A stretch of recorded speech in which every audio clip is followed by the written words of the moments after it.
3 years into the war and Putin still holds the reins. But the question remains, how long can Russia keep this up? It's 2024, and the conflict between Russia and Ukraine has ground into a brutal war of attrition. But while many focus on the battles in the fields of Donetsk and Kherson, a new, perhaps deadlier war is being waged, an economic war. And in this war, both sides are bleeding, badly. So today we're going to uncover the cracks in Putin's empire. A military superpower? Yes, but economically, that's where things get interesting. Before we dive into the details, I want to ask you, what would you do if your country was trapped in an endless war, its resources dwindling, and its future hanging by a thread? Keep that in mind, because by the end of this video, you might have your answer. Let's start with the basics. The war in Ukraine hasn't just cost lives, it's cost money, a lot of money. By some estimates, Russia is now spending up to 7% of its GDP on this war, and the Kremlin has hinted that number will rise to 9% soon. But what does that really mean? Imagine if 9% of the United States or Germany's economy was suddenly devoted to nothing but weapons, ammunition, and paying soldiers. The answer? Disaster.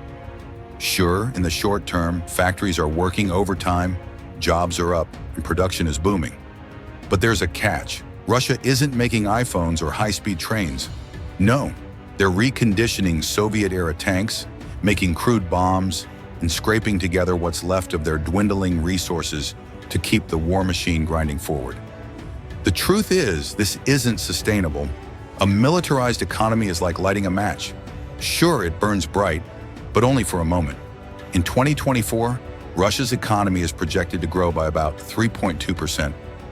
On paper, that doesn't look too bad. But let's take a closer look. That growth isn't real. It's all military-driven, subsidized by the government's endless spending. Factories that used to make cars and consumer goods, they're now making shells and ammunition. So yes, the economy is growing, but it's not productive growth. It's wartime growth, a short-term boost with long-term consequences. The cost is devastating. Russia is devoting nearly half of its public budget to the war, meaning there's less and less left for roads, schools, hospitals, and everyday essentials. And while the Kremlin keeps sending young men to the front lines, the Russian people are starting to feel the pain. Now here's where it gets complicated. Putin isn't just waging a war on Ukraine, he's also fighting a war of survival for his legacy. Remember, he didn't invade Ukraine just to take land. He did it to cement his place in Russian history. But how do you create a legacy when your economy is crumbling and your soldiers are dying by the thousands? One answer: you don't. But in Putin's mind, the war must continue at all costs. Because for him, this isn't just a conflict, it's about staying in power. Since the summer of 2022, Russia has been mobilizing hundreds of thousands of young men. These are not elite soldiers, they're farmers, factory workers, students, kids, ill-prepared, poorly equipped, and thrown into the front lines to face Ukraine's battle-hardened troops. And let's be clear, every one of these conscripts represents a burden on the Russian economy. Every soldier injured or killed is a future worker lost, a pension that must be paid, a family that must be supported. Over time, this burden is growing heavier and heavier, and it's not one that can be easily lifted. Meanwhile, Ukraine isn't sitting still. Despite facing incredible odds, they've launched counteroffensives, recaptured key territories, and even invaded Russian-held regions. This isn't just a war of defense anymore. Ukraine is pushing back hard. And while they may not have Russia's vast natural resources, Ukraine has something else: Western support. The West is funneling billions into Ukraine's war effort, money that, unlike Russia's, isn't draining their economies. Ukraine is using Western-supplied weapons, intelligence, and funding to stay in the fight. But here's the kicker. Ukraine spends about 40% of its GDP on the war, which means if Western aid ever dries up, so does Ukraine's ability to fight. This war isn't just about military might, it's about who can outlast the other. Russia's war of attrition versus Ukraine's reliance on Western support. And right now, both sides are bleeding economically. Let's talk sanctions. These have crippled Russia's ability to trade with the West. The ruble has plummeted, multinationals have left the country, and the government's access to international financial markets has been severed. In response, Russia has turned to countries like North Korea and Iran for supplies.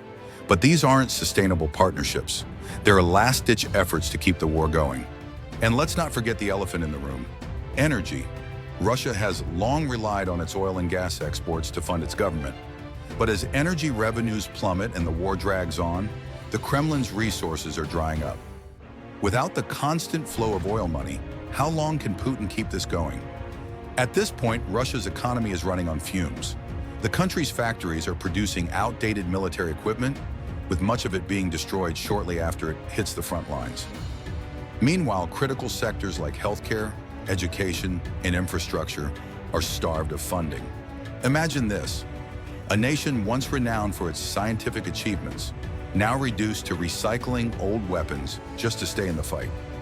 Russia's economy isn't evolving, it's devolving. This is the true cost of Putin's war. On the other hand, Ukraine has access to modern, cutting-edge weapons from the West. Tanks, drones, artillery, everything they need to hold their ground and push forward. And it's not just the weapons. Ukraine is also developing its own military industry, adapting quickly and using the resources at hand to fight a much larger enemy. This is the difference. While Russia relies on Soviet-era tactics and equipment, Ukraine is leveraging 21st century technology. And with NATO on their side, they have a real shot at outlasting Russia's war machine. So where does this leave us? Russia, led by an emperor obsessed with his legacy, is bleeding money, resources, and lives. The longer this war drags on, the closer Russia comes to the brink of economic collapse. And yet Putin presses on. What is Putin's endgame? Can he afford to keep going, knowing that each day brings Russia closer to ruin? Or will the pressure of a collapsing economy and a demoralized military finally break him? The real victims of this war aren't just the soldiers on the front line. They're the civilians, the mothers and fathers who have lost their children, the families displaced, the millions living in fear. In the end, this war has left scars on both nations that will take generations to heal. So what do we do now?